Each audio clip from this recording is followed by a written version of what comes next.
দেখো, অন্যায় করলে মা বাবা শাস্তি দেয়।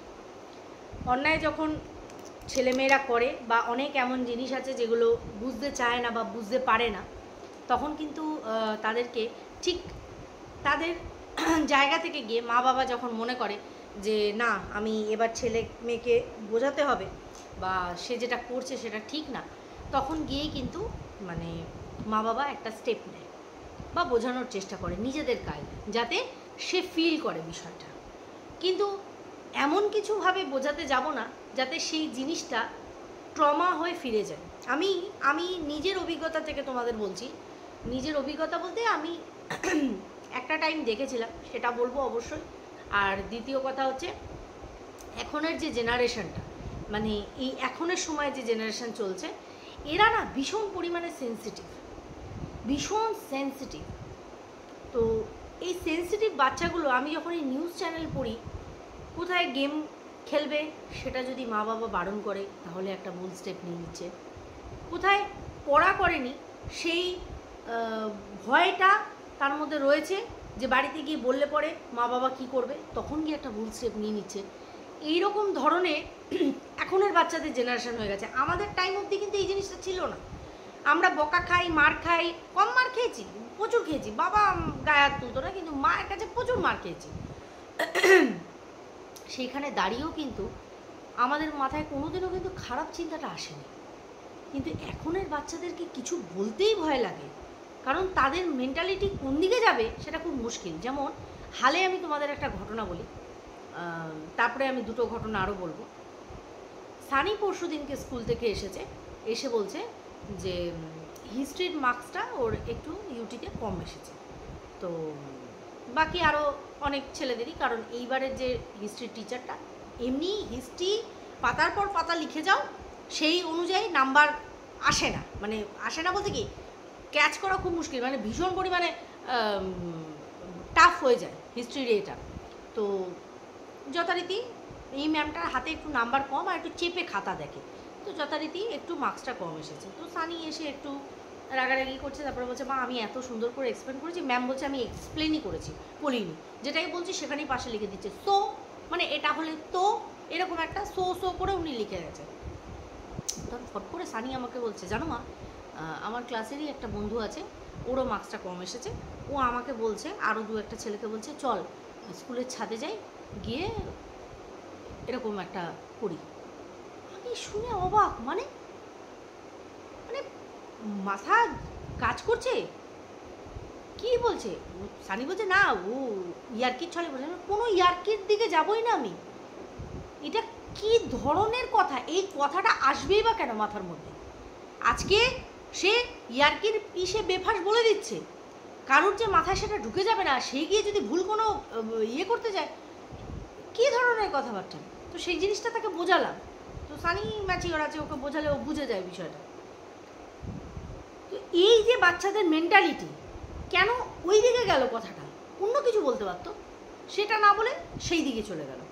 ঠিক সেই রকমই আমারই বান্ধবীর ভাই, অনেক ছোট অবস্থায়, তখন স্কুলে পড়ি, ওর মা একটু রাগী, কথায় কথায় বকা ঝকা, মানে মাকে জমের মতন ভয় পায়। আমার ওই বান্ধবী, নাম রিয়া, ও আর ওর ভাই দুজনেই। ওর ভাই খেলতে খেলতে ওই তখন ওই ফ্রুর করে বাঁশিগুলো বাজায়, যে এখন ময়লার গাড়ি আসলে পরে ওই বাঁশি দেয়, তারপরে ওই যে দৌড় মারতে গেলে ওই বাঁশি দেয়। তো ওই বাঁশির যে ওই গুলটিটা, ওটা কোনোভাবে বেরিয়ে ওর গলায় আটকে গেছিলো। তো সেই জিনিসটা মা বকবে জানতে পারলে, সেই ভয় ওর মাকে বলেনি কথাটা, ওইটাকে গলার মধ্যে নিয়েও বসেছিল ভয়, সেটা থেকে শ্বাসরোধ হয়, এখন নেই সে, ঠিক আছে? এই যে জিনিসগুলো, বাবা মার প্রতি যদি বাচ্চাদের একটা ট্রমা বা ভয় জন্মে যায়, তারা কিছু বলবে না। আমি শাসন যে করিনি তা না, দু চার ঘা দিইনি তাও না, দিয়েছি, প্রচুর দিয়েছি, বড়টাকে দিয়েছি, ছোটোটাও খায়। কিন্তু সানিকে একটা টাইমের পর আমি ছেড়ে দিয়েছি, যা বলি এই মুখটা দিয়ে বলি, হাত লাগাবোই না। কারণ এক তো বড় হচ্ছে, দ্বিতীয় কথা আমাকে মুখে বলে তাকে বোঝাতে হবে যে জিনিসটা সে করছে। বাচ্চাদের সেইভাবেই চলা উচিত। চিনু তো এখনও মানে কন্ট্রোলে আসে না, বুদ্ধি আছে বাট একটু চঞ্চল মন, তো ওকে ওর মতন করে বোঝাতে হয়। তো এই জিনিসটা আমাকে ট্যাকেল করে চলতে হয়, আমি নিজের অভিজ্ঞতা থেকে বলছি। এর আগে যখন সেই আমার সাথে যে ঘটনাটা ওয়াইটিতে ঘটেছিল, আর আমি একটা ভুল পদক্ষেপ নেব বলে এরকম একটা কমিউনিটি পোস্ট বলে না, তখন মাথা অন্যদিকে একদম ব্ল্যাক আউট হয়ে যায়। তো ওই সাডেন টাইমে একটা কথা আমার এই পর্ন সাইডের কথাটা মাথায় আসে, তখন আমি এরকম একটা বিষয় নিয়ে আমি দরজা বন্ধ করে নিজেকে আমি লক করে দিই এই রুমে। তো যা প্রিপারেশন করার আমি তো করেছিলাম। তো চিনুর মধ্যে, চিনু এখন যেমন একটু ইয়ে হয়েছে, তখন চিনুর এমন ছিল আমি ঘরে ঢুকে ছিটকানি দিতে পারবো না, তাহলে ও বাড়ি মাথায় করে নেবে, চিৎকার। ঠিক সেই ঘটনাটাই ঘটেছিল। আজকে জয়ী যে কান্না, জয়ীর যে হাত পা ছোড়া, জয়ী যে ভেতর থেকে প্রচণ্ডভাবে মোচড় খেয়ে গেছিলো ওর মা বাবার এই প্র্যাঙ্কটাতে, ও তো আর জানে না প্র্যাঙ্ক, ওকে বাড়ি থেকে দূরে কোথাও পাঠিয়ে দেওয়া হবে, এই যে ভয়টা ওর মধ্যে, হ্যাঁ, এটা ওর এক্সপ্রেশনে বোঝা যাচ্ছিল। ও যখন কাঁদছে, না আমি যাব না, না আমি যাব না, আমার মাথায় সেই চিনুর সেদিনের চিৎকার, মা দরজা খোলো, মা দরজা খোলো, এই যে ইয়েটা, আজকে যদি সেইভাবে আমার ছেলের কান্নাটা আমাকে না নাড়াতো, আজকে একটা অঘটন ঘটিয়ে হয়তো আমিই ফেলতাম। সেই সেই মুমেন্টটায় আমার যা মেন্টালিটি চলছিল, এই ছেলে এই চিৎকারে, তখন আমার ছেলের সেই আর্তনাদ, আমি দরজা খুলে তাকে বুকে জড়াই, সে রীতিমতন, আজকে জয়ী যেরকম হাঁপাচ্ছিল কান্নার পরে, আমার ছেলে তার আরও ডবল, সেই দিন আমি ভুলতে পারবো না। তো সেখান থেকে আমাকে তাকে ওভারকাম করতে হয়েছে যে হ্যাঁ আমি বাথরুমে গিয়ে লক হয়ে গেছি বা বাথরুমে গেছিলাম, ওই জন্য টাইম লাগছিল, তুমি কেন মেন দরজায় ছিটকারি দিলে। যাই হোক, অনেক কষ্টসাধ্য করে তাকে বুঝিয়ে লাইনে আনা হলো। আমার একটাই বক্তব্য, বাচ্চাদেরকে শিক্ষা দেওয়া যে হ্যাঁ সে পড়াশোনা করছে না, অবশ্যই করে ওয়েটা বাবা মার চিন্তা করে নেবে, কিন্তু এমন কিছুভাবে আমি করবো না ভুল যেটা সারা জীবনের ভুল হয়ে যাবে। এই যে ট্রমা একবার যদি বাচ্চাদের মনের মধ্যে বসে যায়, এখনকার বাচ্চারা ভীষণ পরিমাণে সেন্সিটিভ, ভীষণ পরিমাণে, তাদের পান থেকে চুন খসা মানে তাদের মানে কি বলবো, তাদের বিভৎস একটা হয়ে যায়। তো সেখানে দাঁড়িয়ে আমি প্রচণ্ড এই বিষয়ে ভীত। তো আমার আজকে এই মন্দিরার প্র্যাঙ্কটা একদমই ভালো লাগেনি। এইভাবে না, আরও অনেক রাস্তা আছে বোঝানো, এটা না। বাচ্চা যখন তোমার কোলে বসে আর্তনাদ করছে, সেখানে মার বুক ফেটে চোখ দিয়ে জল বেরোনোর কথা। তুমি এমনিও অন্য ধরনের মানুষ, তো মন্দিরার ক্ষেত্রে আমি বলছি, ও ভীষণ পরিমাণে প্র্যাকটিক্যাল, ওর চট করে হয় না। কিন্তু আজকে অলরেডি মেয়েটা একটা ট্রমার মধ্যে থেকে আজ থেকে 2 বছর আগে গেছিল। এখন যদি এইরকমভাবে বেফালতু প্র্যাঙ্ক করে তাকে করা যায়, আরও ট্রমাটাইজ করা যায়, তাহলে তো মুশকিল। এইভাবে বলে না আমি পড়বো, আমি পড়বো, আমি পড়বো, হ্যাঁ আমি যাবো না, আমি যাবো না, আমি যাবো না, এই যে আর্তনাদটা ভীষণ পরিমাণে নাড়া দিচ্ছিল, প্রত্যেকটা গার্জেনকে নাড়া দেবে, কারণ এটা কোনো ওয়ে না তাকে শিক্ষা দেওয়া, একদমই না, একদমই না। তো আশা করি এটা মন্দিরা বুঝবে, কারণ প্রতিটা মানুষ কিন্তু এটাকে অপছন্দ করেছে, আর সেটা কমেন্ট সেকশন দেখলে বোঝা যায়। এবার আসি সুয়ের কথায়। সু প্রচণ্ড পরিমাণে উত্তক্ত হয়ে উঠেছে, বিচলিত হয়ে উঠেছে, হয় অনেকেরই হয়, কিন্তু আমার বক্তব্য হচ্ছে তুই বিচলিত হতে গিয়ে এমন একটা কথা বলছিস, আমার হাসি বেরিয়ে গেছিলো। চুলদারি কাটতে নিয়ে যেত তোকে, তুই খুব শান্ত ছিলিস, তোকে এখন দেখলে মনে হয় না তুই খুব শান্ত, কারণ তোর যে রণমূর্তি আমরা দেখেছি, যে মুখের ধোঁয়াধার ভাষা দেখেছি, তুই যে ছোটোবেলায় এরকম ইনোসেন্ট টাইপস মানে নিরীহ টাইপস ছিলিস, সেটা কিন্তু এখন কটা বাজে ঘড়িতে, এখন কিন্তু 10টা 37 বাজে, আর এখনই কিন্তু এই কথাগুলো আমি বলছি তোকে, যে 10টা 37-এই আমি তোকে বললাম যে ভীষণ পরিমাণে তোর ধুরাধার কথাবার্তা, চিরফার করে দেওয়ার কথাবার্তা। এই মেয়েটা নাকি তুই ছোটোবেলায় এত শান্ত ছিলিস, তুই অসুস্থ হলে লোকে দেখতে এসে ভাবতো বাবা এত শান্ত মেয়ে কী করে অসুস্থ হতে পারে। মানে আমি বাবার জন্মে শুনিনি যে শান্তরা কখনো অসুস্থ হয় না, সবসময় চঞ্চল বাচ্চারই শরীর খারাপ হয়, নিরীহ টাইপ বাচ্চার নাকি শরীর খারাপ হয় না, তাই নাকি সবাই ছুটতে দেখতে আসতো যে কি হলো তোর, কি হলো, তোকে বলে দিয়েছিল লোকের বাড়িতে কাজ করতে পাঠাবে। আহারে এরকম বলেছে। আমার মা যেমন কি করতো, অন্ধকার করে দরজায় ছিটকাটি দিয়ে নিজেই দরজার সামনে দাঁড়িয়ে থাকতো, ভেতরেই, বাইরে না, ভেতরে দাঁড়িয়ে, ও মা এই আমি এরকম করতাম। আর করবি, পড়া করবি, এই ব্যাস ওইটুকু। কিন্তু তোকে অন্যের বাড়িতে কাজে পাঠিয়ে দেবে, আরে এত কষ্ট, তোর চোখের জল নিতে পারছি না। তুই কি বললি, আমার ছেলেদের বিষয়টা বললি, আশা করি আমার ছোট ছেলের ব্যবহার মনে আছে, মনে রেখেছিস না? ওরকমই ওই শিক্ষাটাই দেওয়ার চেষ্টা করি।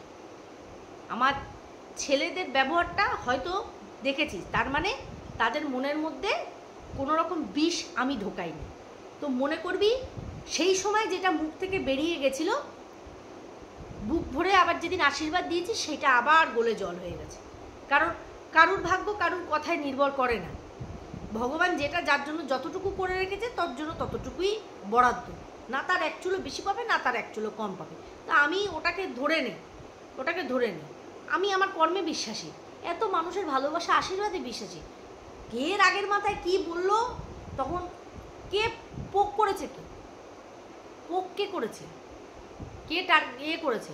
তুই যেমন মানুষকে বলতিস, মানুষ সামনে থেকে তোকে বলতো। এটাতে আবার পুক করার কি আছে? এটা তো পুক করার বিষয় না। আমার মায়ের ক্ষেত্রে তোকে পুক করেছিলাম, আমার মায়ের ক্ষেত্রেও তুই নিজে থেকে বলেছিলিস কথা, কিন্তু আমি কিন্তু কোনোদিনও তোর মা বাবার বিষয়ে সেই কথা বলিনি, আর কোনোদিনও বলবো না। ওই যে বললাম নিজেকে কোন জায়গায় কন্ট্রোলে রাখতে হয় সেটা জানি। আর এখন তো ওয়াইটির পরিস্থিতি আরও ভালো করে বুঝিয়ে দিয়েছে যে কোথায় কতটা কন্ট্রোলে রাখতে হয়। ওই জন্য অনেক মানুষের থেকে 100 হাত দূরে আমি, কোনো লেনা দেনা নেই। আর যে মানুষের সাথে আমি অন্য মানুষদেরকে সাজেশান দিয়েছিলাম যে এদের থেকে দূরে থাকো, তারা সময় মতন শোনেনি, কিন্তু আজকে তার ফলাফলটা বেরোচ্ছে। একদম আমার একদম চিন্তাটা ঠিক ছিল সেই সব মানুষগুলোর প্রতি, যে হ্যাঁ এদের সাথে কথা বললে অনেক সাবধান। কিন্তু ওই যে আমার কথা অনেকেই গ্রাহ্য করে না, টেকেন ফর গ্রান্টেড নিয়ে নেয়।